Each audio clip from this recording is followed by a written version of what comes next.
Welcome back to another episode of Life's a Garden. Today's guest actually reached out to me and wanted to be on the show, which does not happen very often. Usually it's the other way around. I'm reaching out to the guests, but in this case, I was reached out. He wanted to be on the show. He is an aspiring podcaster himself. So take notes, everybody. If you want to be on the show, just hit me up. I'm always willing to have anybody on and have a conversation with anybody. And if you got something you want to promote, come on the show and promote it. Lo and behold, me and this guy had an amazing conversation today. This might have been one of my favorite podcasts I've done. So you never know what you're going to get. I've met this guy just in passing a few times. We've had very little conversation. Today had one of the best conversations I've ever had. This one gets pretty political, so that's 2 political episodes in a row, but we cover all spectrums on this. And we have a really good conversation, so I think you'll enjoy it. Don't usually like to go the political route, but when it comes to my guests, we talk about whatever. Without further ado, ladies and gentlemen, please welcome to the show, Ryan Rowan.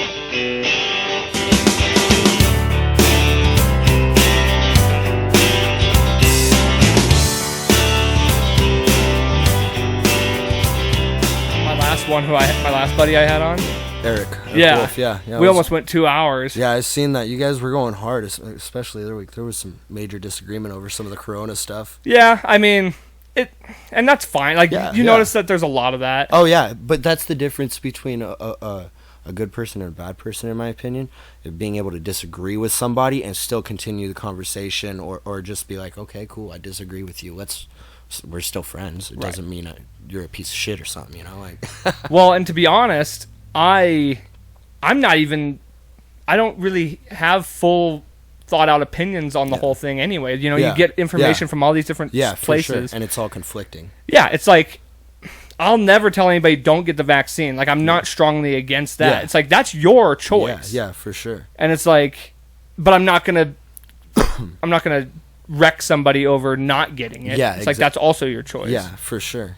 I don't know. I'm not, when it comes to, I know you were talking about like how you get into some political stuff, and that's like, I'm totally down. Yeah. I just don't know enough about it to really enjoy talking about it. Like, I totally talk about it, but I always feel like I come off like a fool sometimes when I talk about it, because I'm just not well educated. I wouldn't say that. I've like your 4th of July rant, your 4th episode. Yeah, you were going off, and it wasn't even like you had some pretty informative opinions. It felt like. I mean, there was some stuff that maybe you could have definitely articulated better. But you know, that is what it is. You know? Right. It was also your 4th episode, so true. Yeah. So Eric, we just said my brother, right? Ryan. Yeah. Thanks for coming on, man. Yeah. Do appreciate it. For sure. This is an interesting one because we don't really know each other. Right, yeah. And most of my guests I either have met before or I have some kind of a background on. Yeah. So give me like just a quick, I don't know, tell me about you. So I'm a bartender at the FOE. That's how I met you. I know your cousin Aaron, or right, cousin? Yes. Yeah, so your cousin Aaron, he's one of my regulars, and I saw you guys perform a few weeks ago. I sport your merch sometime. Yeah, I saw that. Yeah, my laptop has his band sticker on it, so appreciate that. Yeah, I'm a bartender. I've done a little bit of everything, but mostly I'm just a dad. I cool. work and take care of my kid. I'm a single father, so yeah, not too much to tell. I'm very intellectually minded, halfway ignorant and halfway intelligent. It's like, I mean, I think that's the best way to do it, though. Yeah, for sure. You got to stay humble. Yeah. You know. Well, and like that's kind of what I was thinking too, is the fact that you know, we were talking about how I feel like I'm not well educated on the matter, but the whole point of a lot of it, I think, is just being able to express your opinion. Yeah, for sure. I mean, I'm not trying to convince anybody of what they should and shouldn't believe. I'm just trying to get my perspective across. Absolutely. I like to, you know, the story about how Newton discovered the law of gravity? Mm-hmm. Apple fell on his head and boom, he had a thought. I like to go into situations trying to be that apple. I'm not trying to convince you of anything, but I want to fall on your head and make you think something. And maybe that idea turns into something more concrete, or maybe it goes away. But either way, ideas are beautiful things, you know? So that's how I try and go into conversations. Not necessarily trying to convince anybody of anything. Right. Just like, here's the information, you know what I mean? You decide how that affects your place in life. So I feel like a big problem I have a lot of the times when I'm in conversations or debates or whatever it might be is I really feel like I want everybody to kind of like me. You know what I mean? Yeah. And I'm too afraid to offend anybody or rub somebody the wrong way. And it's not for the fact that I care about everybody's feelings in that matter. It's more like I just don't want there to be conflict. You try and avoid chaos. Pretty much. Yeah. And it's like, so I'd rather, for me, if in a debate or a conversation, I'd rather shut it down and just avoid conflict than have a reasonable debate. And I think a lot of that comes from the fact that I've dealt with so many people that are just so hard-headed that there's no point in even having the debate. Well, you definitely need to know when to walk away. Like, know when to hold them and know when to fold them. Like, that's a fact of life, you know? There are some people you're not going to convince no matter how many facts you present or whatever your opinions may be. Maybe it's not even a debate. Just hitting a brick wall, sometimes it's easier to just walk away. All right, cool. We agree to disagree, and we go from there. You know what I mean? We're all still humans. Yeah, absolutely. You know, we're not homogenous, dude. We're not a hive mind. We're not all going to agree on everything. Well, it sure seems like that's a lot of where a lot of people want it to go that way. It certainly does. Like One world government. Go ahead and say it. I hate the idea, like the whole, like, you know, what's New World Order, like the one world currency, one world government. All that stuff, for sure. I don't really like that because I don't see that as really ever happening. I would argue that there already is a one world currency. There already is a one world government. You got the United Nations. You've got Visa and Discover and American Express. You can be used in any country in the world. You know what I mean? Yeah. We already have a world economy. You know, I don't think there's one person in power. Do you know who Tim Pool is? Oh, yeah. One of my idols. I love this guy. He likes to reference something called the standalone syndrome, I think it's called. I might be messing that up.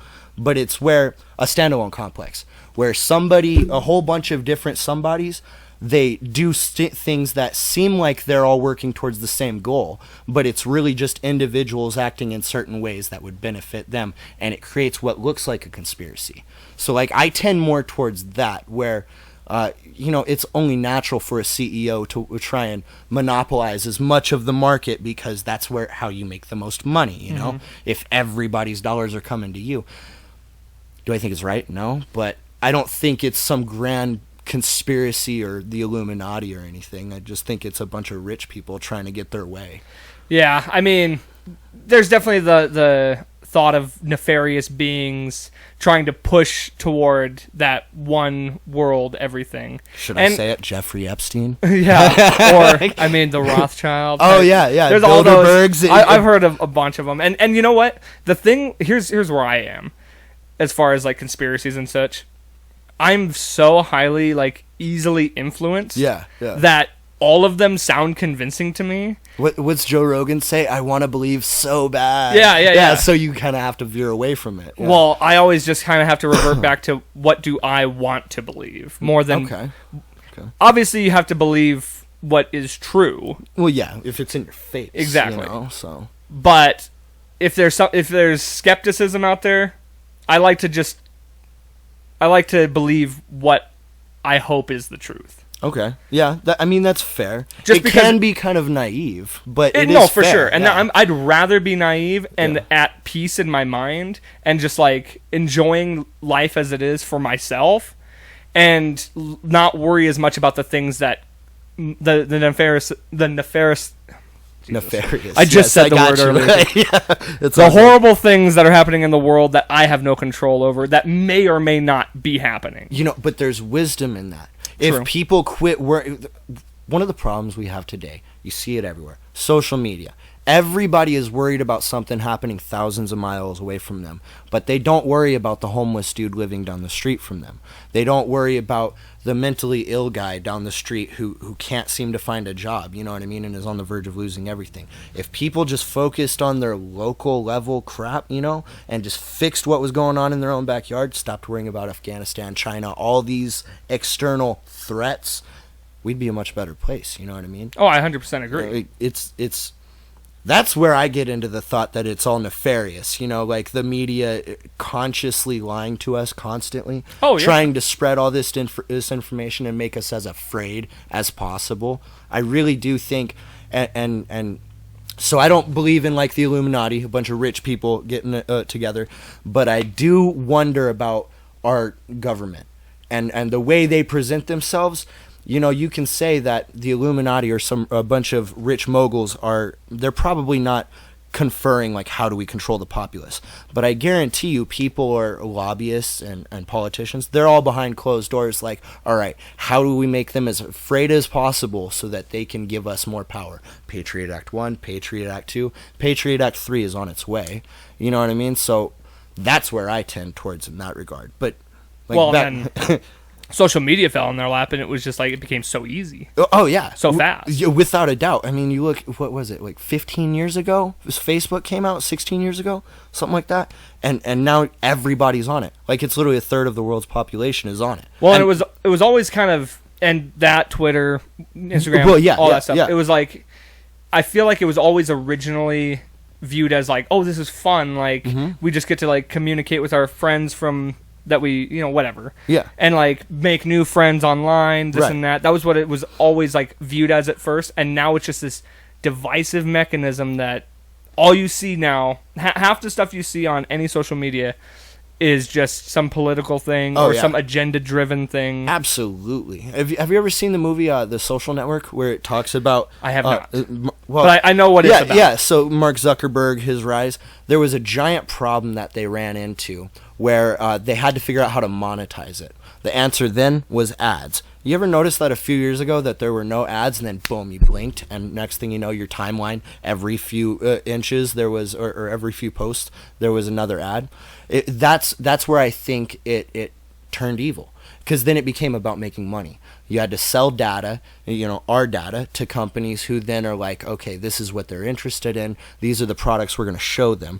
And that's where they figured out that you can use these algorithms. There's another movie called The Social Dilemma. It's on Heard of that as well. Netflix. It's a really good one. But they talk about how social engineering, you take these algorithms and you can literally predict when somebody's going to poop, when they're going to go eat.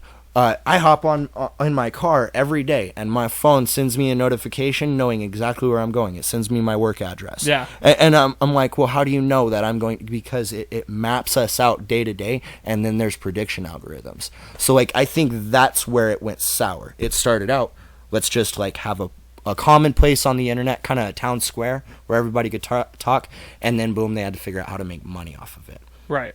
And that's where it all changed, because, well, money, that's where it all comes down to. You know? Yeah, well, and it's funny too because last week I was talking about the COVID stuff, right? And you were just talking about like, you know, how it tracks you and all this stuff, and like a lot of the big thing is, oh, there's the chip in the vaccine, and I'm far from that. That's such a ridiculous notion. We have phones. Yeah, if you carry them with you everywhere you go, they don't need to put a microchip. We're already being tracked. We're already being monitored. They're listening to us right now. Yeah, not only is there a navigation in there, there's audio, there's video, like they have every aspect they need right there. Absolutely. And I was thinking about it too, because like my friend, he actually posed a good question to me and like made me actually think about why it is that I'm opposed to getting the vaccine. And it's not so much that I'm just deathly opposed to it, but I don't get a flu vaccine. I'm not scared to get it. If I got it, whatever. Right. You know, I do think we don't know enough about it to just like stick it right in my blood, you know, right into me. I am 100% with you. And that's, I am, like you said, I'm not anti-vax whatsoever. Absolutely. I got my shots throughout my childhood and I don't regret it. Otherwise, who knows? I might have gotten polio or some stupid shit, you know? Some crazy. Yeah, exactly. Disease. I might be in a fucking wheelchair right now. It could be so much worse. What I am against is mandating it. You know what I mean? Like, it is ridiculous for somebody to tell you that no matter what happens, you have to go get this without, and I'm not even talking about without research, because the polio vaccine, it was much the same as right now. They kind of just rolled it out, but they didn't mandate it. They didn't go to your door and be like, you're going to get this or you're going to be fired from your job. You know what I mean? Mm-hmm. And that's where I have a problem with it. I'm very libertarian minded. I think the government should have the power to defend and protect the United States, and that's it. No regulations, taxes for the military, and that's it. Other than that, the U.S. Constitution is just walking paper as far as they're concerned at this point, you know. Right. But and you see it in the vaccine mandate. You know, all these companies that they're going to be laying off hundreds of thousands, if not millions, of workers if they don't get the vaccine because they're afraid of a fine from the government. You know. Which is horrible. That's where I become anti-vax. They should not be able to do that to anybody. Well, and here's the thing, too. It's like, I get the idea of, you know, these are scientists, these are medical professionals, and to deny the vaccine is to deny that. However, how often do you watch your TV and then you see, if you were exposed to this drug in 1990 or whatever, or if you took, you know, whatever medication, then you might be eligible for a lump sum of whatever, because you may have developed cancer. Yeah, the asbestos claims, it just giant lawsuits. You want to know why you'll never see that commercial about any of these vaccines? The Pfizer, Moderna, and I always forget Johnson & Johnson. They all were granted non-liability multi-billion-dollar contracts, meaning that no matter what happens with these vaccines, let's say 5-10 years from now, you know, or even maybe 20 years, somebody has a kid, and then their kid has, who knows what, some rare blood clot disorder, or which we've seen a lot of that. Which we've seen some rare blood disorders, blood clots or whatever. We've seen some crazy shit. They cannot be compensated whatsoever. It doesn't matter. You can take them to court until the day you die, and you're never going to receive a dime. Not that I necessarily think that would be any good compensation towards the family. You know, money doesn't buy the people you love back, you know. But it's wrong that there are no consequences. You know, like, they could have fucked up. You know, these are really complicated new vaccines. mRNA is fairly new technology. You know, it's not something that we've been fucking with for a while. It's promising, but it's not something we know well enough that we can just say, hey, give this to everyone, and then on top of that, we're going to make sure they have to come and buy it from you, and don't worry, you won't get sued. Right. Well, and like most drugs have a list of potential side effects that you might see in that. Right. We don't know enough about this vaccine to know what the side effects are. Right. We know short-term side effects to some degree, even those there's some data we don't have. But long-term side effects, we don't know shit, man. Yeah. Like, there could be intergenerational effects, which was what I was referencing towards a child being born later on. You know, we don't know. Mm-hmm. It literally goes in and like, I'm not going to pretend that I know everything about it. I don't. But it literally goes in, and from what I understand, it changes your DNA to some extent so that your cells are able to fight back and give an immune response. I mean, if we don't know enough about how they're changing, what if they're changing the wrong piece, that one piece of data in your DNA, and boom, you have cancer for every generation after that, you know? We don't know. Even more so than all that, and those are all like highly valid reasons to be skeptical. So this just happened to me this week. Me and my buddies, we're going down to Denver in a couple weeks. We're going to go see a football game. And while we were down there, I saw that Brendan Schaub, comedian Brendan Schaub, is going to be down there doing a show. Yeah. And so it's like, oh, cool. You know, we're going to be down there at the same time. Yeah. We'll go to the show, and it'll just be one extra thing we can do. The club down there just put out that everyone has to show a full vaccination or they can't come in. And they mandated a passport for, wow. Okay. And it's just the club. Just for that club. Yeah, it's not anything to do with him. Okay. It has nothing to do with the city of Denver or anything like that. It's just that club's decision to do that. And that's fine. Like, that's their place. Yeah, absolutely. So I actually, for a moment, thought, oh, should I maybe get that? Like, get the vaccine just so I can go see this show? And just the fact that I even remotely thought about that shows that, these incentives are going to work on people. Oh, It's like yeah. trying to be like, Oh, yeah. oh, you can't go to these shows if you don't have that.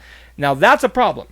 It's a huge problem. You have a bunch of teenagers going into their 20s who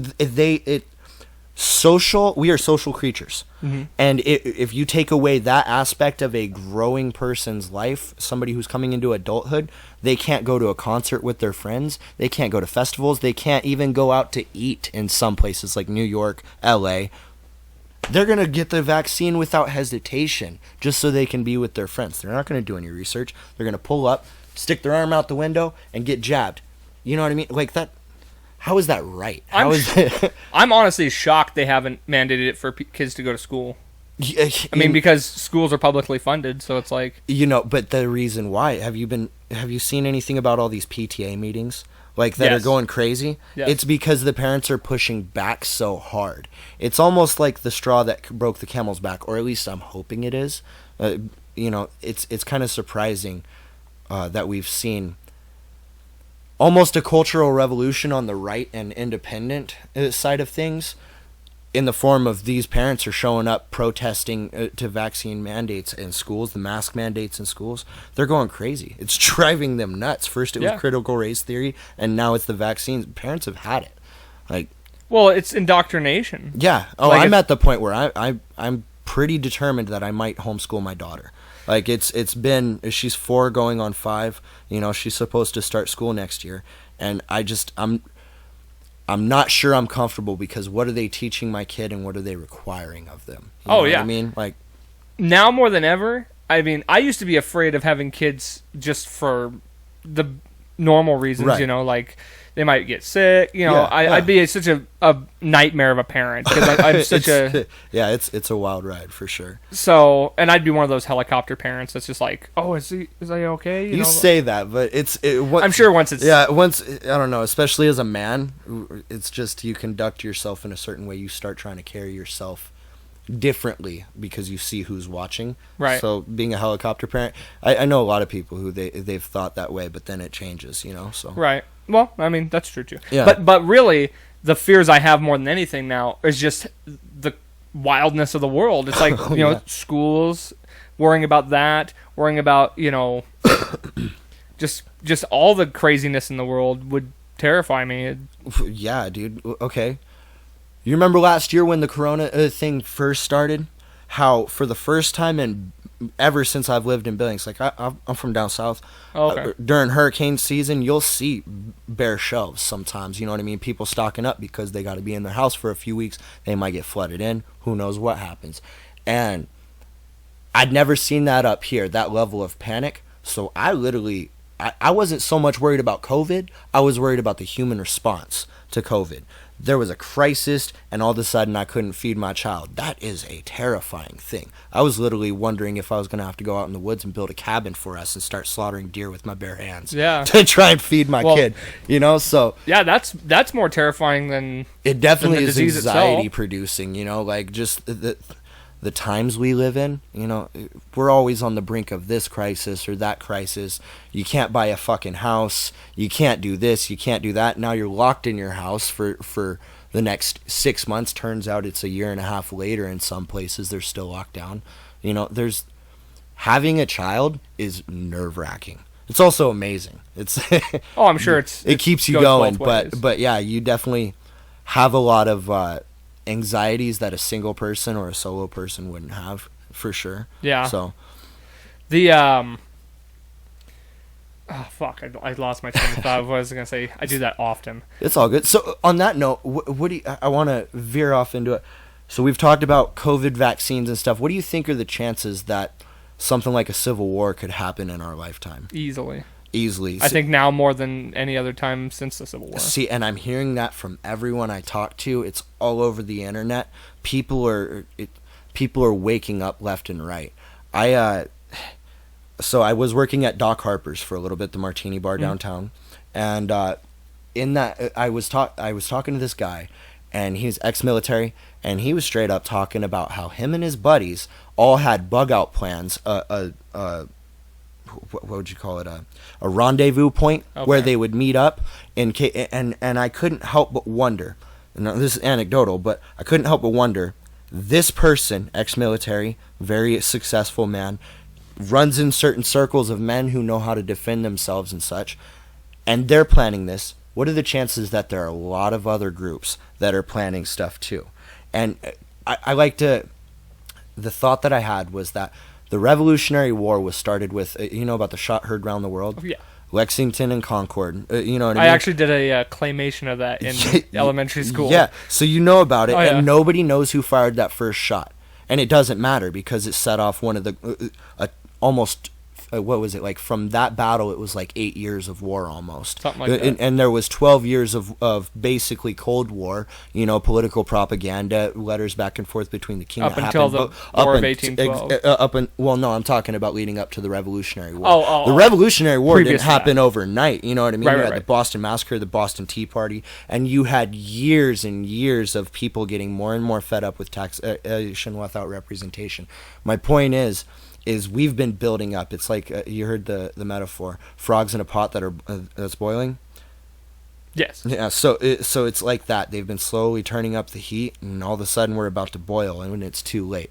And I think they're hoping that we won't hop out before then. But it's almost like that shot heard around the world could happen at any point in time, and boom, we're out the pot and we're into the fire. You know. Well, the scariest thing about Civil War, and really, I don't know that it would be, you know, a physical war, as much as it would be like... Oh, we're already in it. Yeah, exactly. It's just cold conflict. I don't know that I can see it becoming You're probably imagining... I would imagine that you... Imagine the Civil War as like the Mason-Dixon line, two sides facing each other, right? Sure. That we as Americans, we have a very unique experience in the Civil War, whereas usually Civil Wars are like multiple factions fighting for power. You know, Syria, Libya, all of these countries within our lifetime that have gone through actual civil wars. It wasn't one side against the other, and I would argue that it's not going to. And again, I watch a lot of Tim Pool, so like a lot of my arguments might be mimicking him in some ways, but I don't think it would be one side against the other, say the population against the government. I think it would be balkanization. So New Hampshire, have you heard that they just filed for secession? So well, that's not the first time that the state's done that. Well, not the first time, but they listed over 70 instances of the United States federal government overstepping their bounds and outside of their constitutional powers. And there's a huge, the Free State Project, there's a giant movement. Right now we're around, I think it was 29 or 30 states, that if we were to get just 6 more states, I think it's 36, that we need for a constitutional convention of states. If we get that, then the union could possibly dissolve. So then what happens is you have the Northeast, you have the Southeast. It goes by region. Yeah. Whereas, you know, back in the 1800s, it was like this much of America. Now it's the whole thing. You know, you can't have Montana in control of Alaska and Hawaii. It just doesn't work. We're completely different culturally. You know, the population is different. So it would be more of a regional conflict. And that's what I was thinking too. I think, you know, so let me ask you first. What do you think this conflict is divided by? Do you think it's political? Yes? Like, to some degree. I think it's more cultural. Okay. I think it's people who are willing to listen and just believe, and people who question everything they hear. I would argue it's cultural, motivated politically. Like, okay, yeah. Like moved politically, but the politics of it all has kind of developed these two cultures almost. Right. You know? Yeah. So like the Trumpers versus the kind Bideners. of, Yeah, in a way. But like it's like extreme on either end. Yes. There's very little in between. But those are the loudest. I would argue that if like every day you talk to someone, they're not hating on you. You don't know who they voted for. It doesn't matter. You're neighbors. You know what I mean? But like the conversation, the really loud ones on social media, on the news, they're the ones that are controlling the conversation. So it seems like everybody's like at each other's throats. But if you walk down the street and go into the bar, the dude next to you could start up a conversation and buy him a drink, and he'll buy you a drink. Oh yeah, you know, chances are it's not going to reach a heated level. You know. Yeah, I would argue that the most of America, the common man that's not on, you know, even those that are on social media all the time, the majority of people are neutral. They have a side that they are on, but they're not gonna like wage war over it. They're not the ones that are looking for this separation necessarily. I think most people really don't care. Like they feel like they just do, want to be left alone. but ultimately they don't care. Like they feel like they have an opinion and they voice their opinion, but in the end they just want to have their lives and just. But that lends more towards your argument that a civil war could happen, because I would say that it doesn't take large amounts of a population to change things in radical ways. Absolutely. You know what I mean? Like so we're a population of 360 million. There's approximately 290 to 300 million adults in America, right? Even 1% of, let's say, out of Billings, 120,000 people. 1% of that, 1,200 to is it? My math might be wrong. Like 1,200 people, they could take over this whole city. You know what I mean? Give them all guns, and they could take over this city, and people would just bow down. So it's the same thing, you know. But the thing is that we're largely culturally homogenous. There's not very much diversity in places like this. Whereas you go to L.A., Dallas, New York, you know what I mean?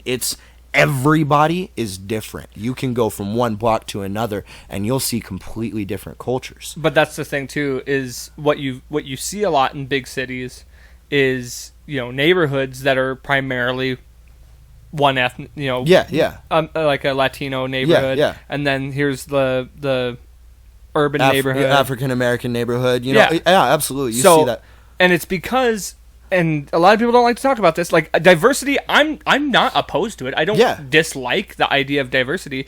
But the problem is most cultures want to be surrounded by their own culture. I'm not even specifically talking about race. I'm talking about just cultural. Yeah, for sure. Well, you want to be surrounded by like-minded people. Well, that goes back to thousands of years of human evolution. We are tribal people. You know what I mean?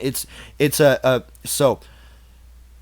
You referenced on like people in certain neighborhoods, you know, whether they're lower, middle, or whatever, people generally tend to surround themselves with the same culture, you know, and that doesn't even have to be a racial thing. No, but it generally tends to be like that in certain ways.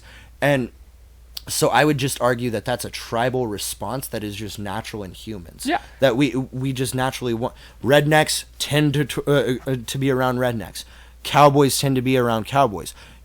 People who grew up in urban areas tend to want to be around urban areas. That's the culture they've grown with, that they know. It's most familiar to them, you know.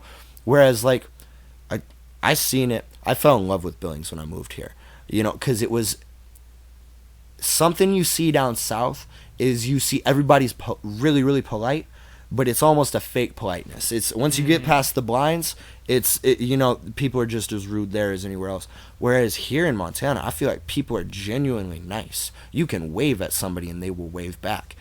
You know, like you wave at somebody in the middle of Dallas, they go, yeah. Is that where you're from, Dallas? Dallas, Texas. That's where I was born. I've lived all over. I lived in California for 7 years as a kid. I lived in Louisiana. I just recently got back from Florida last year. I spent some time down there during all this COVID bullshit. You know? So like I've seen a lot of the U.S. So nice. Yeah. I'm actually going to Dallas in a month or so too. It's a really great place. It's fun. Just stay away from Oak Cliff. Where's that at? South Oak Cliff is a rough area, man. Okay. You cross the tollway and you go a couple more miles towards Harry Hines Boulevard. You see hookers walking down the street and shit. Yeah. Maybe I'll just make a trip down there anyway. Yeah. Just ask anybody where Harry Hines Boulevard is. They'll point you in that direction. I know. We're staying downtown. Is that pretty? Oh, downtown's chill? Really nice, man. It's I went back a few years ago, and I'd never had a chance as an adult to really walk around the downtown area. Okay. But it changed a lot since when I was a kid. Like there was this whole park. It reminded me of like the movies where you'll see Central Park or something, and there's people playing chess and stuff. Or right in the middle, skyscrapers all around you in the middle of Dallas. There's this big old open park with some fountains and stuff. and there were like people playing chess and stuff. It's a really cool place, man. Okay. Like they're definitely not. You can get lost in the culture there. You can go from one place to another. You go to a cowboy bar, and then next thing you know, down the street there's a club. You know, like Cool. definitely check out the Hooters downtown. I don't know about that, man. I've been to enough Hooters that I know what they're all about. Oh yeah. Have you ever been to Twin Peaks? No, never Dude, have. I went to one in San Antonio earlier this year.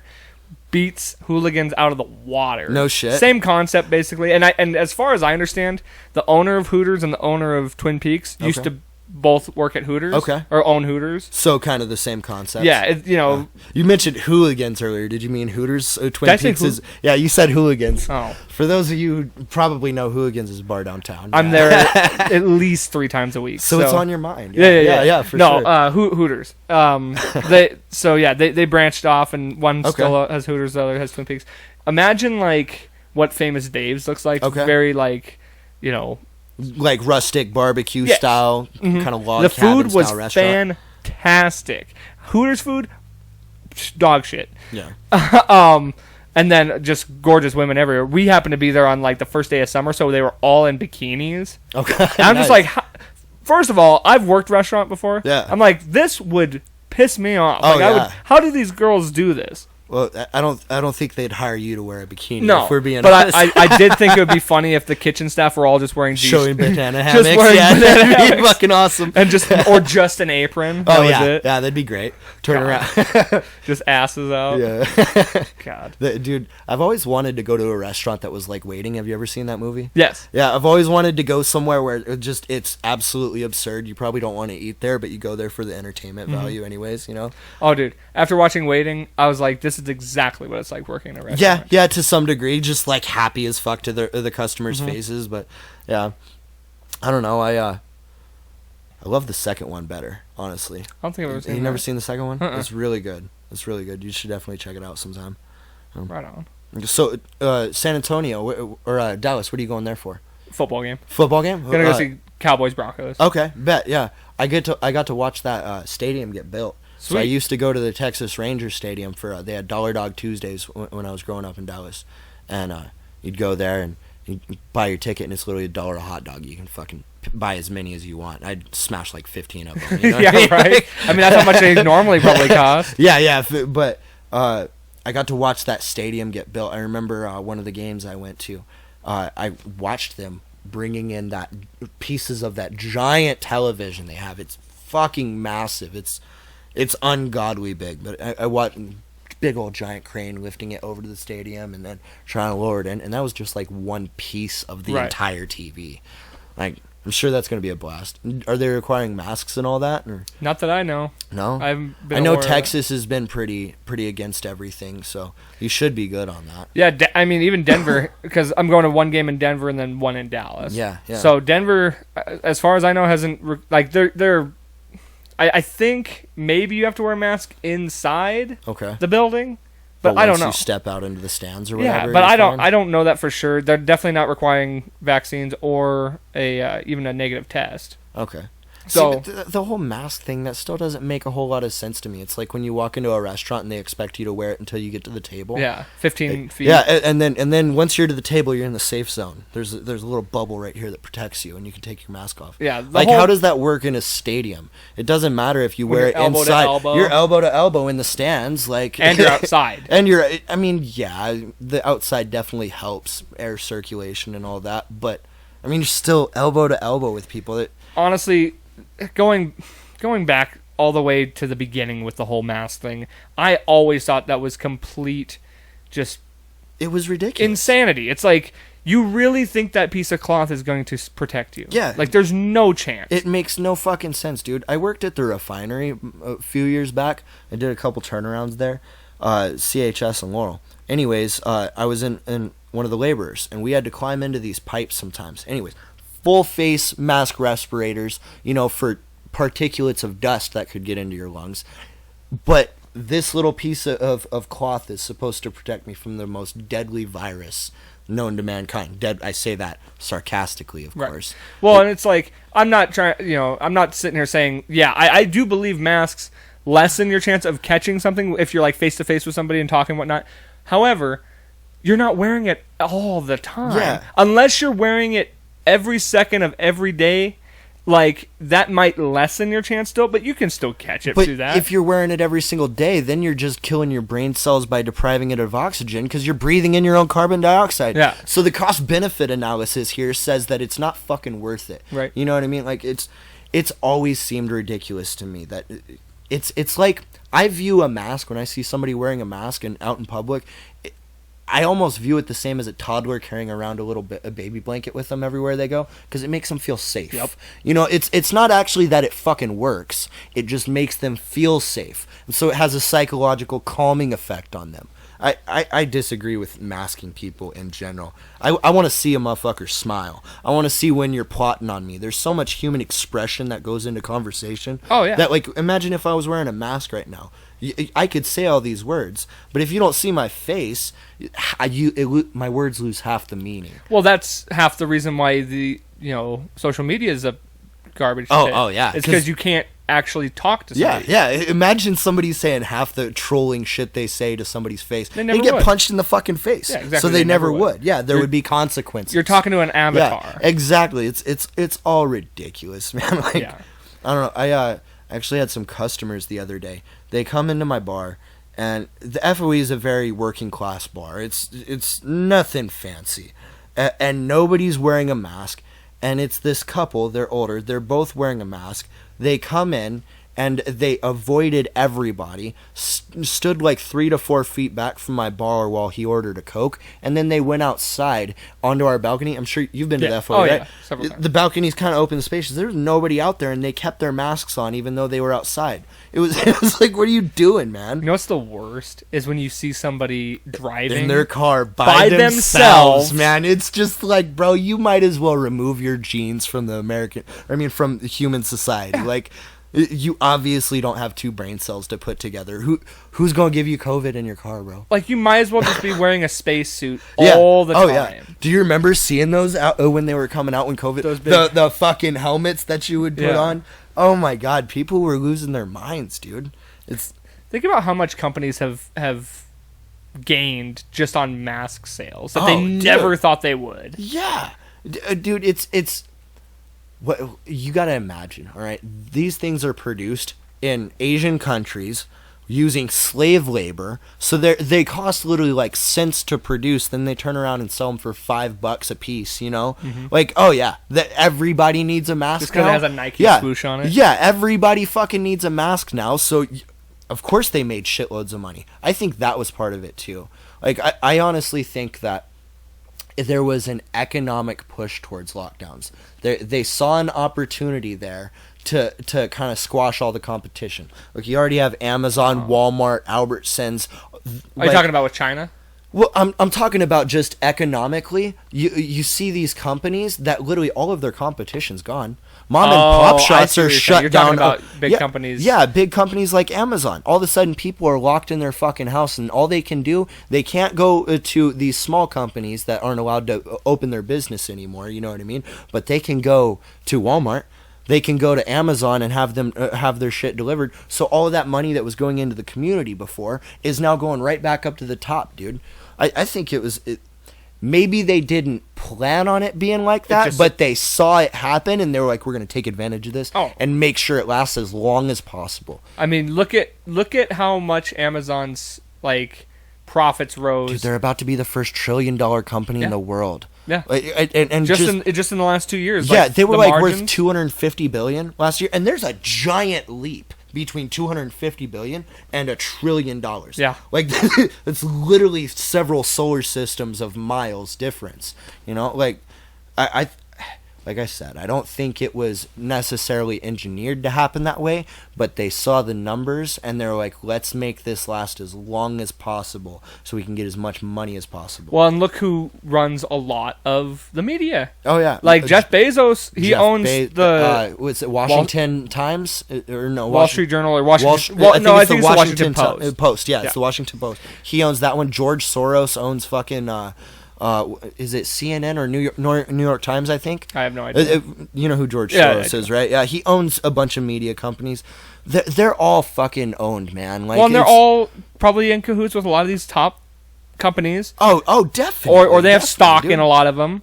It's like, look, money runs big money runs in all the same circles. Mm-hmm. So they're all rubbing elbows with each other, and a deal that benefits this, hey dude, if I make this certain move, you'll make a shitload of money. Just remember me next time. You can't tell me that shit like that doesn't happen on a daily fucking basis everywhere. You know, Wall Street executives in New York, I guarantee you they go to the same restaurants as these big lawyer and lobbyist types, you know, and they're all having these crazy conversations. How can we bring as much money into our pockets and just fuck everybody else? Which isn't even necessarily a bad thing, because competition is good. But where it becomes a bad thing is where you're basically robbing the middle and lower class. Well, monopoly. Yeah, monopoly. You're monopolizing the whole system. It's the same. I'm pretty sure that there's like an umbrella corporation that owns CNN and a couple other news companies. Oh, for sure. Like, and they all answer to this one. You can't tell me that they don't have a specific narrative that they want to push. I mean, it's so transparent that for anybody to ever say that it's not that way, you're a fool. Yeah, they could put the bag over their head and they're like, la, la, la, la, la. Exactly. It's just like, I don't care. I'm not going to listen to you. I'm just going to keep living my life. And Ben Franklin actually had a great quote. It's not. He said, those who would sacrifice freedom for security deserve neither and will lose both. And that's exactly the path we've been on ever since 9/11. I would say even even before then, you know what I mean? Like, but with Patriot Act 1, now they can lock you up for anything, you know, regardless of what doesn't matter, you don't get a lawyer or anything. Then Patriot Act 2 made it to where extrajudicial assassinations of American citizens is allowed. And now they're trying to push through Patriot Act 3 because of the January 6th fucking riot, you know, the whole... The insurrection. The insurrection. Yeah, you know what I like to tell people? If that was an insurrection, we're talking about... Okay, so the political right, they're all two-way. They love the Second Amendment. They love their guns. And you're telling me that the insurrection, the giant terrorist attack on our nation's capital, there wasn't a single gun present among the protesters. So, like, that's a big old insurrection, if you ask me. This whole idea of it being like this...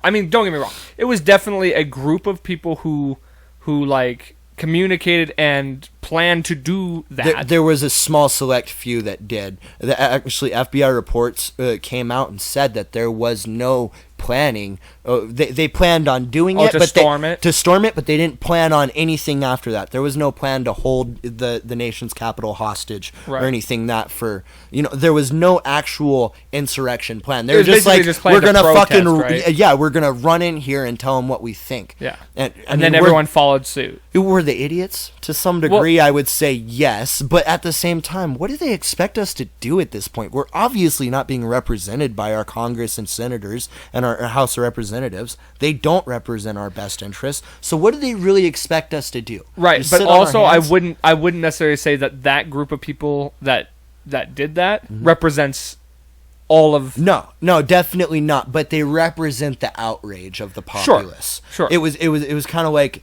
it just bubbled up, and they were like, "We fucking had it, dude. You won't look into these allegations on the on the election. We still don't know if any of these states were rigged, you know." And I'm not even going to go into that because the data's out. We don't know. They're doing a whole bunch of audits in Arizona and these other states. Whatever the case may be, Joe Biden's president. Mm-hmm. But there was so much outrage because it's like, dude, I voted, and there was 72 million people that voted for Donald Trump. That's not a small number of people, and they're pissed off because they don't feel heard. When that happens, that's when crazy shit happens, dude. I mean, you see the same thing, the civil rights movement, dude. The black population was pushed down for so long, and their voices were not heard. So that's what happened. There was a bubbling over. They were like, "We've had it. You're gonna fucking listen to us." I think something similar happened. Not that they're the same, but something similar happened in the sense that they were like, "Look, we're not being fucking listened to anymore, so you're gonna listen to us." Well, and that's half the population. Yeah, it's like, literally, yeah.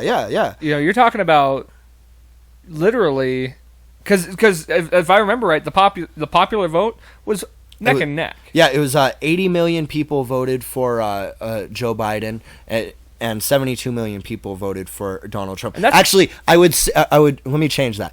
80 million people voted against Donald Trump, Yes. and 72 million people voted for Donald Trump. I have a hard time believing that many people really wanted Joe Biden. I don't think they wanted. They were course so didn't. tired. They just of didn't want Trump.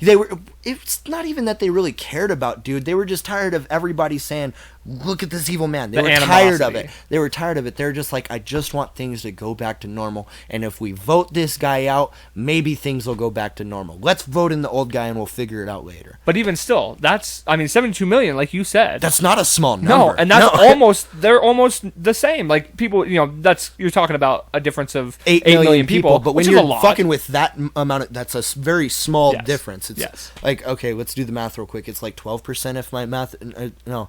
8 million would be like 12%, I think. That's 12% difference in the vote.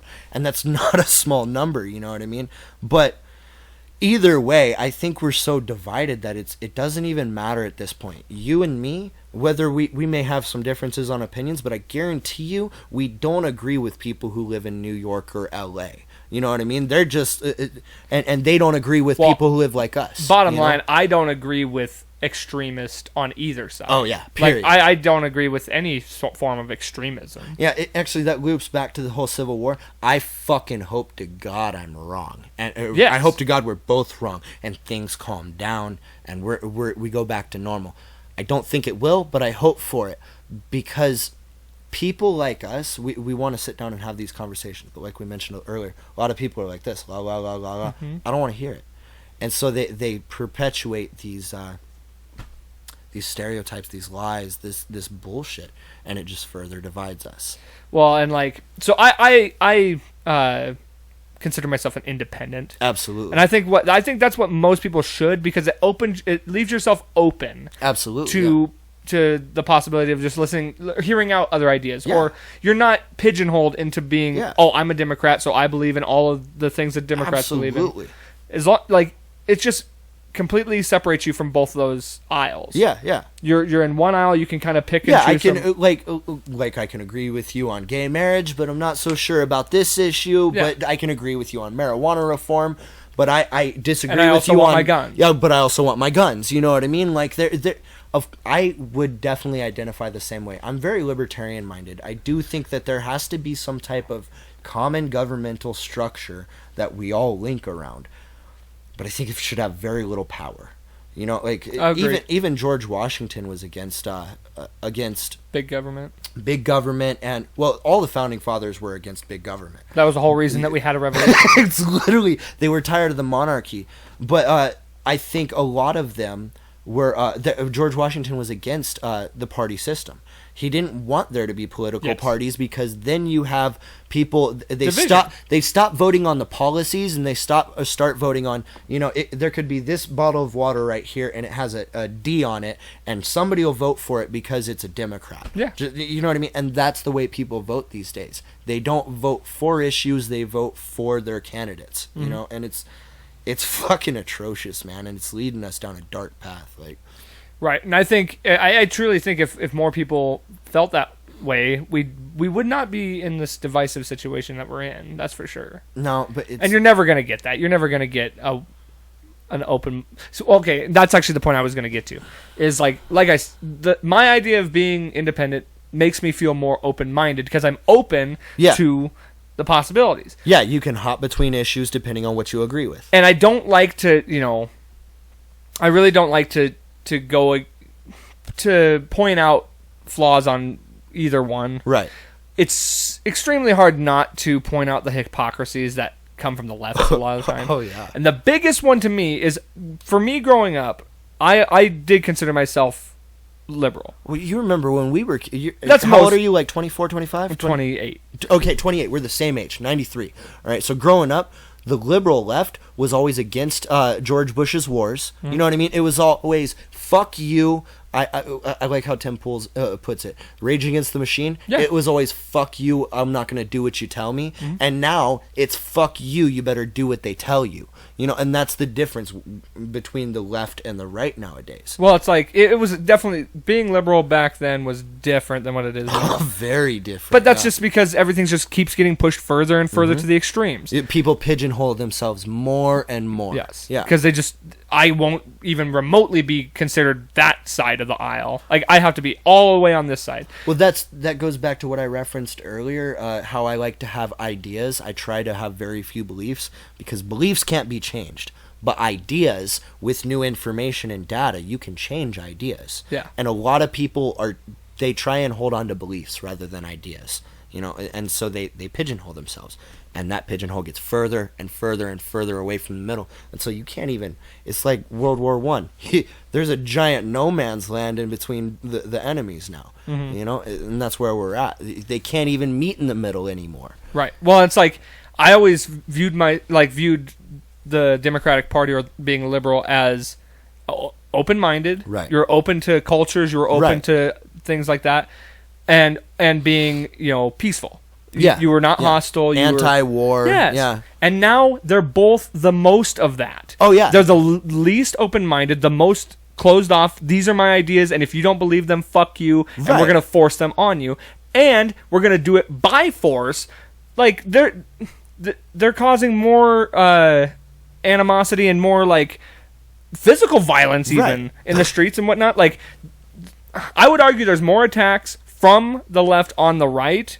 Oh, dude. Not just vocally, but physically. Oh, yeah, dude. Just a couple weeks ago, a Trump supporter was shot at a rally by an Antifa guy. Yeah. You know, and that's happening. Seattle's a fucking war zone. Portland's a war zone. All of these cities, if you even... Like, let's say I were to put on a MAGA mask and I were to try and walk down the streets of Seattle, I'd get fucking jumped. Yeah, like, that's the point we've reached. Whereas if somebody is wearing a Biden mask and some Trump supporters they might get a fuck you. They might get a fuck you. They might get you're a dumbass, but they're not going to assault the dude. You know, like, it's a giant difference.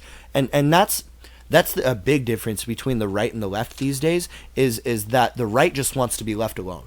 Right and independence, we're just like, dude, leave me the fuck alone. I just want to live my life. And the left is like, you're gonna fucking do what they tell you, dude. You're gonna abide by what yeah. say. And if you don't, we're gonna come at you. Well, it's going back. Look at the riots of the last year, and I'm not even gonna go into BLM whether they're right or wrong.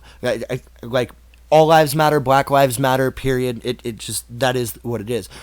But we're sitting here for the last 7 months. Trump supporters have been demonized because of what a few hundred people did in the nation's capital, but nobody talks about the billions of dollars in damage caused by Antifa and BLM. You know what I mean? Like, literally, they burned down whole fucking cities to get what they wanted. You had the Chaz zone in Portland, Oregon or whatever, where they literally kicked out the cops. One of the first things that happened is a couple kids got shot by the armed guards at their little checkpoint. Like, it's absurd. All the violence you see these days, not all of it, but the majority of it is on the left, and that's what scares me. Because it used to be that nobody was afraid of a liberal because they were anti-gun. Now they've all got guns. Yeah. And the thing is I don't think they have the restraint to use them. I don't think they have the wherewithal to restrain themselves. You know, whereas the right, I think they're going to only put... the right is like a fox in a hole. It won't fight, or a badger in a hole. It won't fight until you corner it. Yeah. But then once you corner it, it's going to fuck you up. Well, and the argument against the whole, the riots in D.C. versus the riots everywhere else, right. They would say, well, that was an attack on our government, and that was an attack on our liberties as a whole. It's like, you really think that if you toppled the White House, if you toppled the... It's a building. Yes, that's not going to change the government. Dude, they're going to surround you with SWAT teams and wait your ass out because you don't have food, you don't got anything. It accomplishes nothing. It makes you look like a dumbass. And even like the thought of the movement itself, taking over that, was going to have this big uprising. Look what the Antifa and all these guys are doing. That had a much bigger effect. All the January 6th thing did it demonized Republicans and people on the right even more. Even though that group wasn't necessarily a Republican group as much as it was a QAnon group. Yeah, for sure. But they get lumped in together. Of course, it's just like the last and that's 4 crazy. years. The 4 years previous to that, we heard all the right are Nazis, white supremacists, this and that, and I guarantee you there were a lot of them who are like, dude, I just want my guns. I just want to be left alone. Like, I'm not trying to fight you on all these things, but I just want my culture and I want to be left alone. But look at the giant difference in the progress that groups like BLM and Antifa were able to make. They attacked whole cities, and they did it over a year's time. Whereas, boom, Trump supporters didn't do shit. They went to rallies. They had some protests, but they weren't loud. And then all of a sudden, boom, they got loud as fuck, or at least the wrong ones did. They got loud as fuck on January 6th, and it just made us all look like dumbasses. I shouldn't say us all, because I'm not on the Trump side of things either. It made everybody who's not liberal. Exactly. It made us all. Well, if at this point, if you didn't vote for Joe Biden and you're not cool with this, then you're a piece of shit and you're in with the rest too. Yeah. And off to the camp with you. I really think that's where we're headed. The funny thing is, they call everyone else Nazis. They're the ones acting more like Nazis. Fascistic policies. Yes. Like, have you ever heard Mussolini's definition of fascism? So I would argue that we're already living in a fascistic state. Mussolini's definition, and you know who Mussolini was, right? Yeah. Mussolini's definition of fascism was a lucrative merger between the state and government. We already fucking have that with social media, with Pfizer, Moderna, and Johnson & Johnson being granted these multi-billion dollar no-bid contracts. This corporation in the states already merged. They're indistinguishable. And I would say, people will probably give you shit or give me shit in the comments about this or whatever, but it's a fact because all of our representatives are controlled by lobbyists. And all of these companies, that's where the common denominator is. All of these companies might be separate from the government, but they meet in the middle with the lobbyists. And that's how policy is controlled in America these days. And it's been like that for a while. It's just getting bigger and bigger. Bigger and We're fucking reaching bigger. a climax at some point. And that's, there's actually I shouldn't even go into that because I'm not well versed enough on it, but there's something called, it's Strauss-Howe generational theory, I think it is. And right now we're in what's called the fourth turning, where it's difficult to explain. Basically, you have you ever heard this saying, strong men make good times make weak men make hard times, and hard times make strong men. Like, it's a cycle. Mm-hmm. Well, right now we're in the times that were made by weak men, and we're about to go into hard times that are going to make strong men. And it's all a fucking cycle, man. Like, I really genuinely think that's where we're headed in.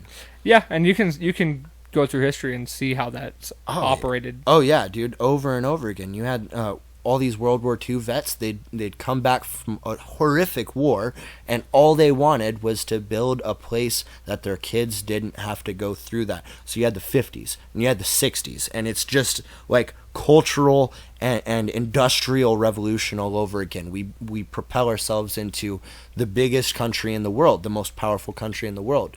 And then you go into the 70s and 80s. You have everything since then that's just led to, well, I mean, I'm not going to call anybody out, but dudes wearing dresses. You don't see strong masculine men very much anymore. At least not, you see strong masculine men, but they're not propped up as the ideal. You see, I don't know. I'd maybe argue that just because, more than ever in my life personally, I have been more body conscious myself in the fact that you see, Marvel, you see UFC, a lot of, I feel like, I don't think masculinity has been promoted as much, but I feel like it's still a visible, like I said, I feel like more than ever, I've been more body conscious of myself, wanting to look more like that. Okay, I suppose in that way, yes, but because I know that if you look at the culture, I'm going to use Married with Children as a metaphor here. Mm-hmm. Have you ever seen that, Married with Children? You're Hank.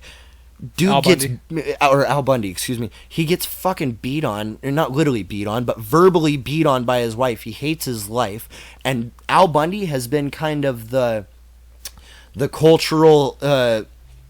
That's the cultural stereotype for the American man these days. He hates his life, he hates his marriage, he hates his family. He fucking gets up and does what he has to do, and he doesn't enjoy it at all. Whereas women are celebrated these days, and they should be. Yeah, they no. should be. But there's a giant difference there. We should lift both up. I see what you're not saying. Push one down. You see it in commercials. You know, it's always the dude's always the dumbass. He's always making a fool out of himself. It's the only ones you see where it's like sports commercials, stuff like that, where you see strong men doing strong things. But masculinity as itself, yes, has definitely been demonized. Oh yeah, incredibly. for sure, man. Like you the last few years have played hell on white cisgender males. Oh, like, and of course, and then you're gonna get the people who are like, "Well, you had it good for so long; it's about time you had." And I'm not sitting here but saying we can I'm lift suffering. people up without Yeah. dragging ourselves down, man. Like that's the part of the argument I've never Of course, understood. It's not about it's not about making. I guess, yeah, you don't need to bring another group down and lift another group up just to make everything right again. Yeah, exactly. Why not have this group, and bring like, hey, them up let's to our... lift everybody up and just fucking push on and become Yes. better as a whole, 'Cause as a species. What you're gonna do is cause divisiveness. You're pushing another group down. They're gonna end up doing what the group that was down here before did, and they're gonna revolt. Which is exactly what's happened with feminism in America, dude. Like it's toned down a lot in the last year. Everybody's been so worried about everything else. But you remember for a few years there how big a topic feminism was? Oh, yeah. How you had the anti-SJWs everywhere. You had what's that one? Did you ever see the video Jigglypuff or whatever? The one where it's like the really big girl and she's like fuck Donald Trump or whatever, and it's like the epitome of the liberal left, like green hair, unhealthy, like fucking hatred. Yeah. I've seen a trend towards this. Have you noticed how negative people are these days? Oh, of course. People seem so cynical, Because that's all they're consuming. nihilistic. We as a culture are becoming nihilistic. We don't see the glass half full anymore. You know, I pulled up some statistics that I would argue that it's all our generation is feeling the effects of the boomers and past generations' choices. They tried to set us up with such a cushy lifestyle, but they did. But it's like a cush prison, man. If you don't have struggle, you don't have diversity, you don't learn, you don't grow, and you just like, oh, I need my bubble. I have to stay in this bubble. It's dangerous out there.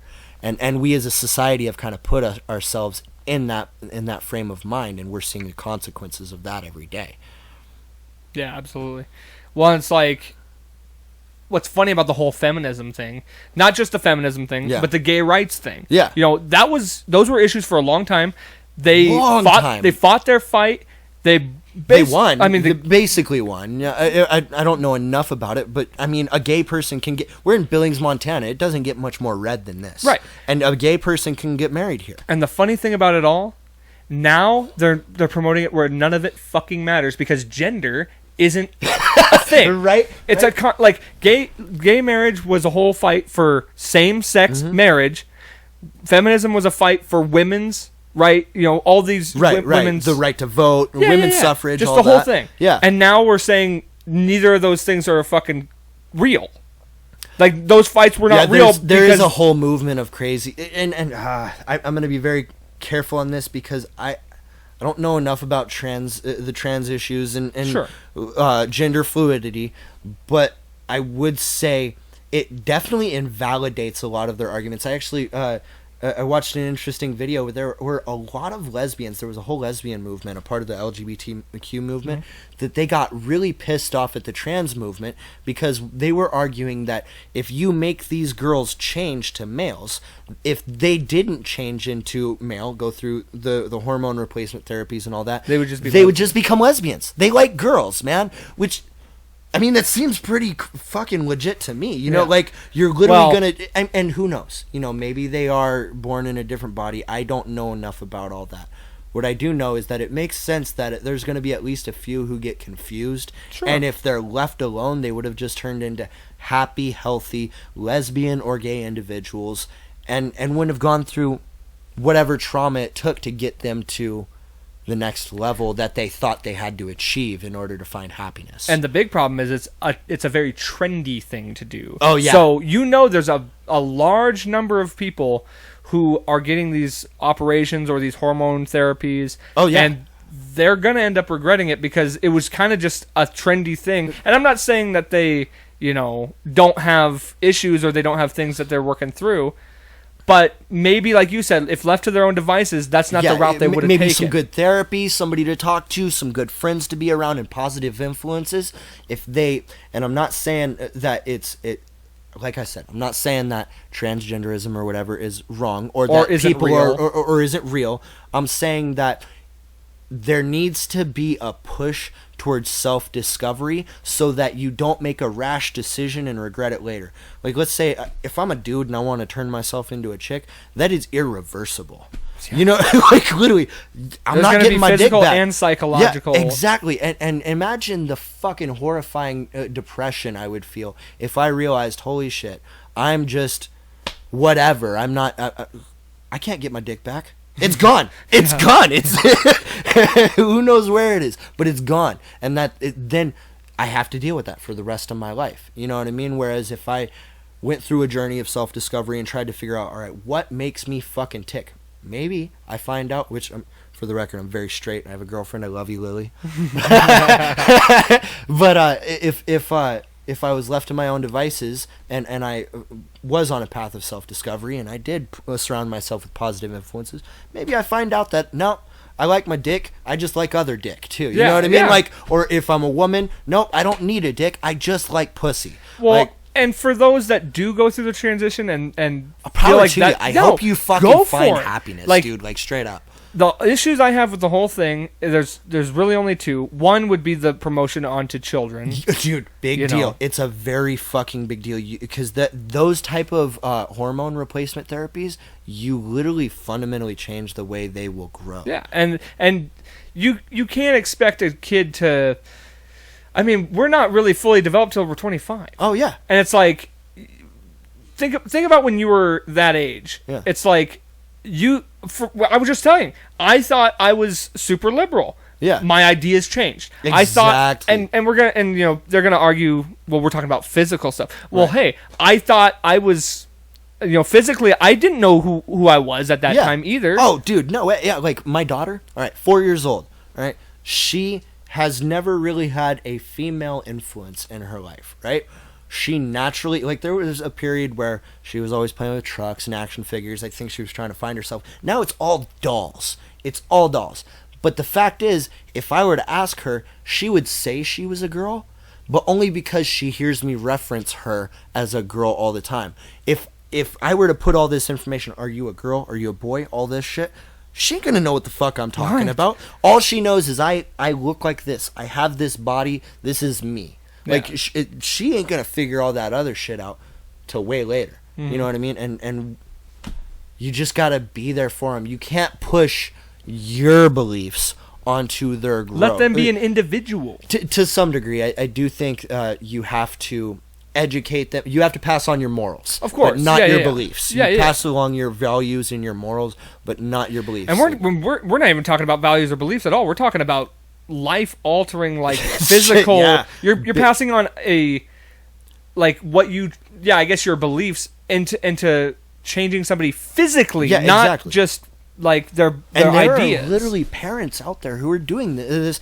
Like, could you imagine? I mean, you haven't met my daughter, but could you imagine if you were to meet her today and I were to come back a year later and be like, no, She said one day that she was a boy, so I threw her on these hormone blockers, and we're going to start working towards getting her a different set of genitalia. You would look at me like I was fucking insane. Yeah, because why the fuck am I not letting her grow up and figure out who the fuck she is? Why am I making these decisions for her? Well, it's like, that's where it doesn't make any sense. Even for the kids who truly are trapped in the wrong body and have to go through those issues and find themselves, they should have to go through that. Like, I understand it's going to be hard, but that's the journey you got to fucking make. I would rather life is difficult, man. I would rather have them go through these trials and tribulations and have to deal with some issues than surrounded by a supportive community, but not giving them all these physically and mentally altering chemicals and Yeah. drugs and procedures Yes. or whatever they do. Yeah. And that, rather than the opposite of doing all that to somebody who would later change their mind or later Exactly. discover that that's not who they really were. Look, the fact is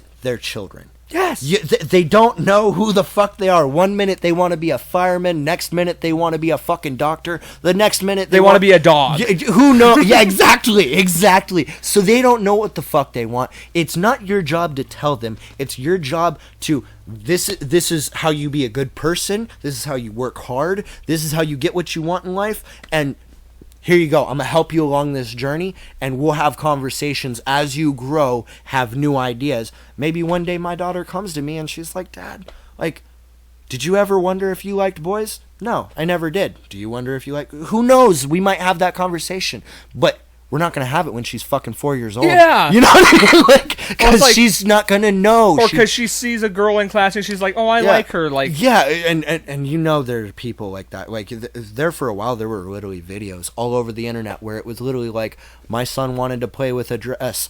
He's a girl now. Yeah. And they just fucking rolled with it. And well, that and is utter insanity. Curiosity is natural in a child. Oh, yeah, dude, for sure. That everything is new, man. Yeah. Everything. Like, literally every day they wake up for the first, I would say probably 10 years of your life, you wake up and you see something new every few minutes. And that's just the way it is. So, like, how are you going to have any concrete ideas about who you are as an individual? I'm sure you and me, we're 28 years old. We barely are figuring out who the fuck we are, you know? Like, well, and see, that goes back to the whole thing of pressure by the mob. Yeah. Where it's like, it's not so, I think some of it has to do with the fact that these parents are convinced that that's the right thing to do, but also there's fear of, if I don't accept them and don't push for these, then they'll hate me, then I'm the evil one. Yeah, and then I'm gonna ruin my relationship with this kid, and they're never gonna want to have anything. I'm gonna ruin my relationship with the community because the community is gonna look at me like I'm a monster. Oh yeah, for sure, dude. But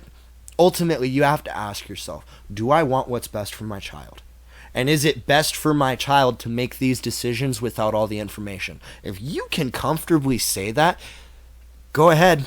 I disagree with you wholeheartedly, but if you can comfortably say that, my 4-year-old or 12-year-old or 15-year-old can comfortably make all these decisions, power to you. That's your kid. That's a different story. But I don't agree. I'm going to keep my opinion to myself, but I'm going to stay over here, and I'm going to guide my child. I'm going to teach her how to be a good human being, and we'll go from there, man. Like, right. Well, and then the other issue I was going to say I had with the whole idea, with the whole trans thing, as far as anything else goes, is this whole idea that we have to change our entire vocabulary based on a fraction of our population. Compelled speech. Yep. Which is just actually I referenced earlier that I really love Jordan Peterson. He's amazing. He's one of my all-time favorite in the intellectuals, period. So one of the things that propelled him to stardom was that he stood against Canada's compelled speech laws, and he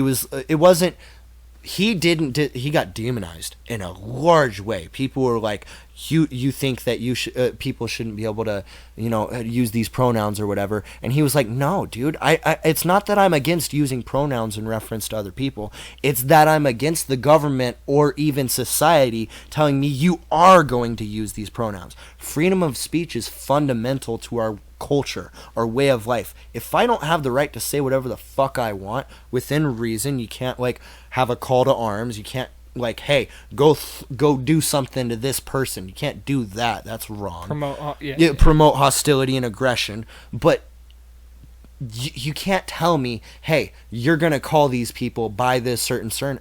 That just doesn't make any sense, because I think a lot of people forget, or either they forget or they are ignorant of the way the law works. Once you set certain precedents, those precedents can be used to justify other things. Yeah.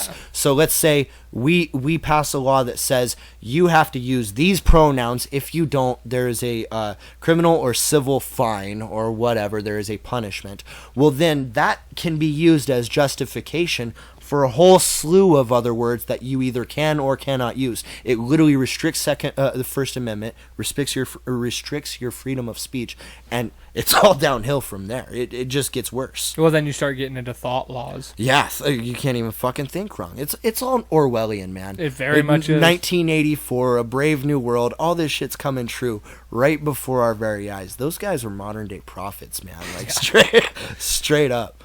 I want to get to some of your notes that you had. If you want. Honestly, to get... we kind of touched on these topics. I just basically had some evidence that I was going to back it up if you were a little bit skeptical on things such as the topic of civil war, economic shortages. I mean, it's all going down, people, dude. You need to fucking be prepared. Like, we all see the writing on the wall. None of us want it to, but it's almost like a domino effect or a snowball effect, actually, is it better. Once the snowball starts rolling downhill, it builds momentum, and it keeps knocking things out of its way until it's too big to stop. Well, I got to say, I honestly, and I don't want to promote anybody moving here, but I do feel like this is going to be one of the better safe havens if things were to implode. I would say you're wrong. Did you really? see that Billings Gazette article that said that by I think it was the beginning or end of 2022? That's, keep in mind, that is literally 6 months to a year and a half away. There will be 2 million people in Montana. We're hovering right around 1.1 million people. Right? Well, that's a big influx, but that's not a huge influx, man. That will completely change the cultural demographics of our whole state. Right, but it could literally flip us from red to blue. Yeah, I agree. But I would say also, though, even still, I would rather be in a small population state than a large population state. Most definitely. And with as much land as we have, with as much space as we have, that helps too. I'd rather be like that than in a smaller, condensed area with a high population. It gives people room to run away, you know what I mean? Yes. Versus, like, if you're in a place like LA, you have no choice but to fight for, all the political stuff. You have no choice but to show up to these protests, these rallies, and even, God forbid, you have no choice but to involve yourself in conflict. Whereas in places like Montana, you can run to the mountains, the Rockies, the Beartooths, whatever, and escape the bullshit. And to an extent, I would actually kind of somewhat argue the cultural change, maybe to a certain extent, but as far as politically, I don't know necessarily that it would, and here's why. Because most people leaving the places that they're in are leaving.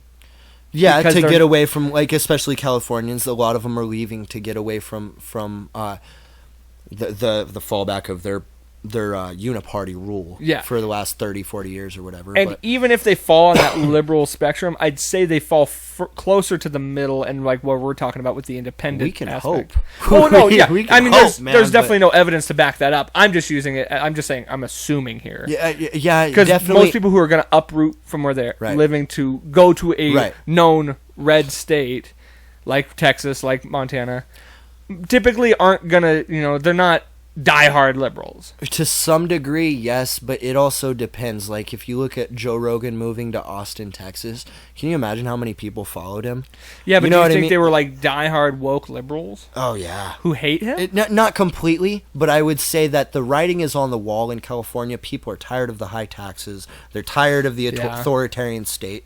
They're just fucking tired of it. You can't own a gun. Well, you can, but barely. But it's extremely restrictive. If look at the lady who, did you hear about the lady who tried running a restaurant, outdoor restaurant last year, and then right next to her restaurant where she got shut down, there was an exact same thing for a film producing crew or whatever where they were filming a movie and they were fine. You have that all over California, and it doesn't matter right or left. They all see it, and nobody wants to live under that kind of system. But again, this kind of goes back to what we were talking about earlier with people want to like stay within their culture. So even if those people left, okay, fair, they would eventually adapt to the new culture they're in, or they would rather just stay in the culture they're familiar with. That's very true. I see exactly where you're coming from, and I hope you're right. So if they ended up leaving and going to a culture unfamiliar to them, they would either adapt and grow and like just become part of that culture,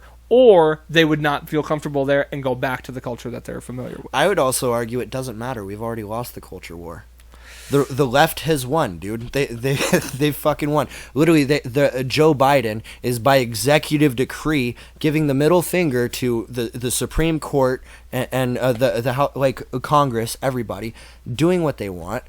You have just like the American culture is dominated by the left. We've lost. It's over. You know, like, is there a chance for change? Maybe, but I don't see very much hope for it. Well, I do think in the end, if it came down to it, I think it would just become a division of lines within the country where, you know, like you said, there's going to be regions. It's literally going to be, it's going to be cultural. It's going to be like Wyoming, Colorado, Idaho, you know, places like this, whereas California or Oregon and Washington, the whole East Coast, you know. Or East Coast, West Coast. Up to like, I would say probably South Carolina, Georgia, maybe like Virginia and West Virginia, that area south, and then like Texas would literally be, I think, like 5 regions. You would have the Pacific, the East Coast, the South, and then the North, and a little patch in the middle. You know, it's all worrisome. What worries me most about Civil War is, and a lot of people are talking about it these days, but I don't think they worry about it enough, is China coming in and cleaning up the fucking pieces. 100%. It's that's literally the thing I fear the most. And you know, if we were in their shoes, conquer. wouldn't we do that? Like, we're talking about a nation that has nuclear. We have more nuclear weapons than almost. I think Russia's the only one that competes with us. China doesn't even have as many nukes as us, although they're building them now. They just a few months ago they announced that they were investing a whole shitload more money into building their nuclear arsenal up. But the point being, if we go to civil war or a regional conflict and we split, who gets the nukes? Who gets the military bases? Who gets the fuck? And China's going to be, China, Russia, the whole world, they're going to be like, Americans are crazy as fuck. We're not going to leave a bunch of rednecks in the South.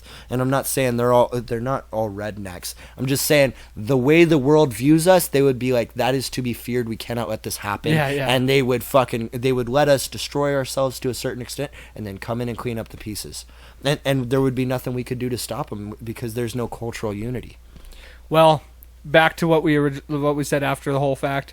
Let's just hope that's not. Yeah, for real, huh? Let's fucking hope, man.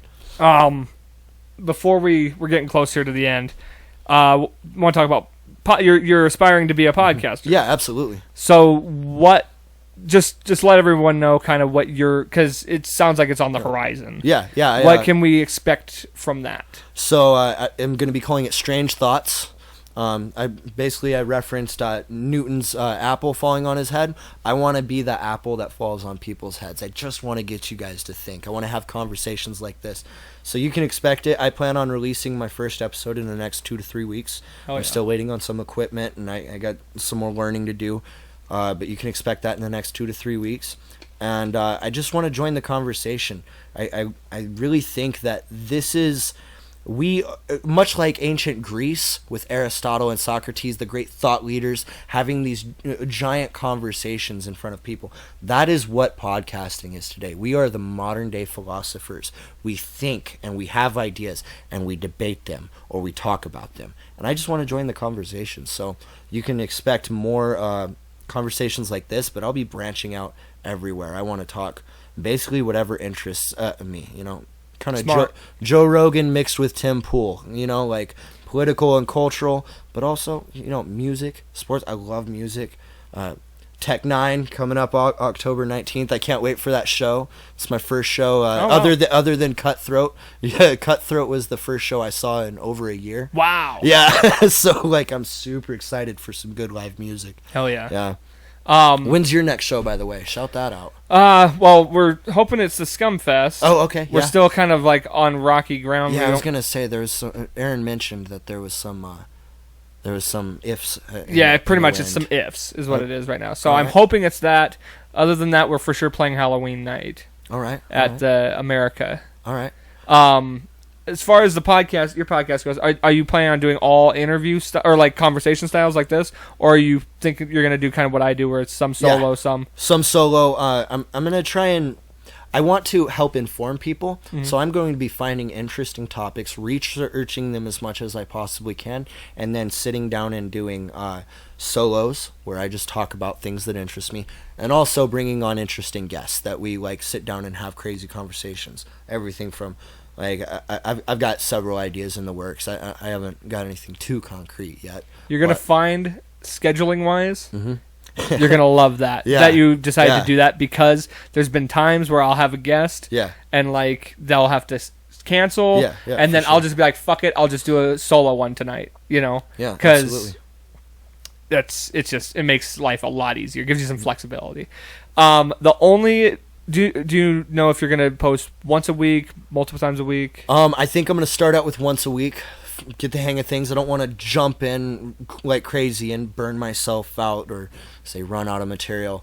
I'm on a learning curve right now. I would stick with the once a so week. it's gonna be once a week. I'm not sure about my release dates. And don't do less than once a week. Yeah, no, for The sure. biggest thing that the most important thing that I've ever learned doing this is consistency. Yeah, absolutely. I actually want to, and this is not a money thing for me. Like you mentioned, you don't do this for the money. You want to join the conversation. It's the same thing. I could give a fuck if I make a single dollar off of YouTube. But if you do, But if I do, it'd be pretty cool, man. Yeah, Make me absolutely. a millionaire. Watch my videos. But if I don't, it is what it is. This is about.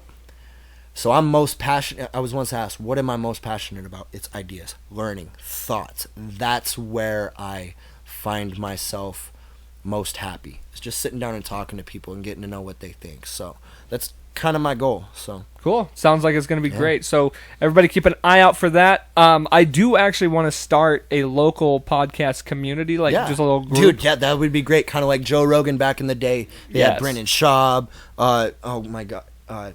Big guy. Why am I? Joey Diaz. Joey Diaz. You know, like, and they all group together, Yes. and then they all. Yeah, of course. Go That on would be everybody's great if we podcast could and stuff. start something like that here in Billings. Help promote man. each other's podcasts, and Fuck like yeah. even if we had like a community page where we could just like everyone post their podcast Yeah, to that for page. sure. Yeah, for That'd sure. be great. I'm super stoked for it, man, and I'm so glad I got this opportunity to come on Life's a Garden. It's been great, guys. Watch this show, man. Go back and watch some of his episodes. It's pretty entertaining. I heard about how you puked on a date in your first episode. My favorite. He's got some pretty good stories, man. Like, And then always like to close the show with a positive or motivational message from the guest to the audience. so I've got two. I would rather die on my feet than live on my knees. And that's how we should all be as people. I'm not saying be aggressive, but I'm saying don't take the bullshit, man. And the other thing is love, dude. Like, straight up, anybody who's Gandhi, Jesus, Martin Luther King, they all had a core idea behind their message. Love. Love your neighbor, man. You know, don't judge them. A piece of shit is a piece of shit, dude. It doesn't matter what race, gender, or anything. You know, a piece of shit is a piece of shit, and a good person is a good person. So just, like, conduct yourself with love, dude. Like, you get a lot further, man. You meet a lot of cool people. I love it. Yeah. I 100% agree. So Hell yeah. I think that's a good note to go out on. All right. Thank you guys all for watching. Appreciate it. Keep an eye out for Strange Thoughts is what it's called. Okay, keep an eye out for that. Make sure you like, share, subscribe, follow the podcast.